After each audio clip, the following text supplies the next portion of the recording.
Friends, welcome back to Best Way to Study. This is the most requested video from you guys. So finally I'm making this video.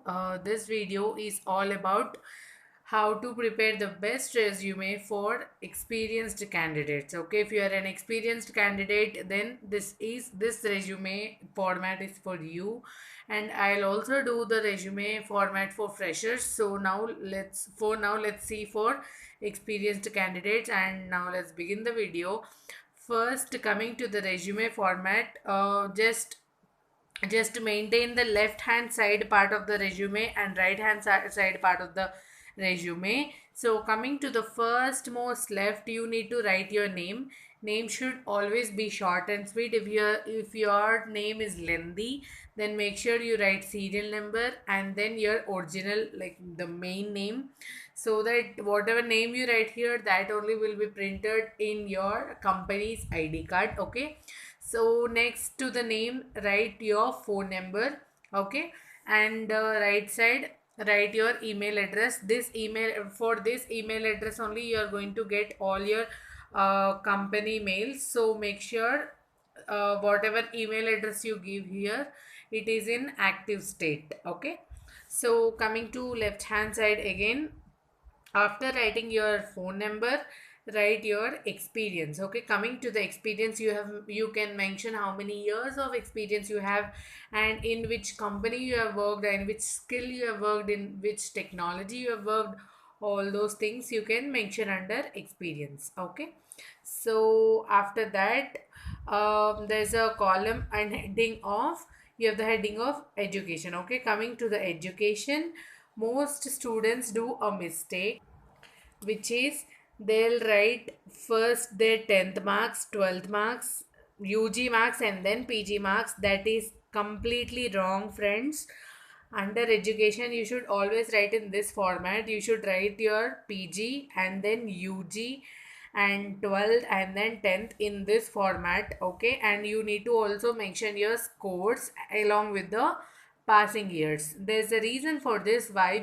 What is the reason is, HR will hardly spend 30 to 40 minutes scanning your resume.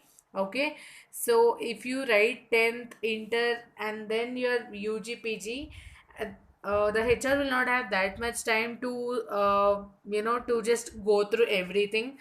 If you mention your PG and your marks in the first column, he'll just check this and note it down.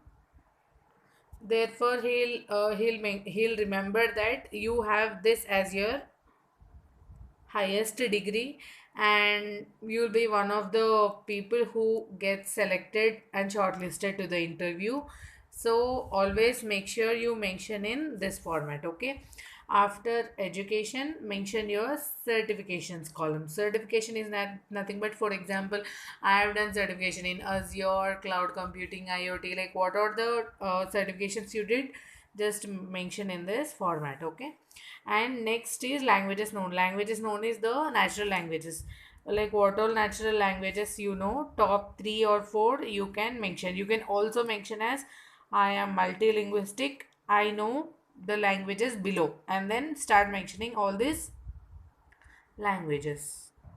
And then this is the right hand side. Coming to the right hand side, first you need to mention your strengths. Okay, strengths such as you are a positive thinker, you're like what, you're hardworking, smart working, all those will come under here. And you have a great patience. Okay, all that, all those will come under your strengths. Under tools, you have to mention what are the technologies you know well. Okay, for example, I know C, C++, Python, Java, or like all those tools you can mention here. Okay, so the last but not least, most proud of or achievements, like what all the things you did which you are most proud of, and what are, or you can also mention what are your achievements. For example, you have stood as a best employee of the year for this 2018 to 19 year, fiscal year, and you have won uh, like some award from your previous company, or you got this recognition, all this you can mention like this. Okay, so yeah, this is sweet and simple resume for all the experienced candidates. Hope you found this video useful. Thank you so much for watching. Don't forget to subscribe to my channel and hit the bell icon for more such videos, and all the very best for your interviews. And do share this video with all your friends, and don't forget to like this video. And yeah, thanks for watching.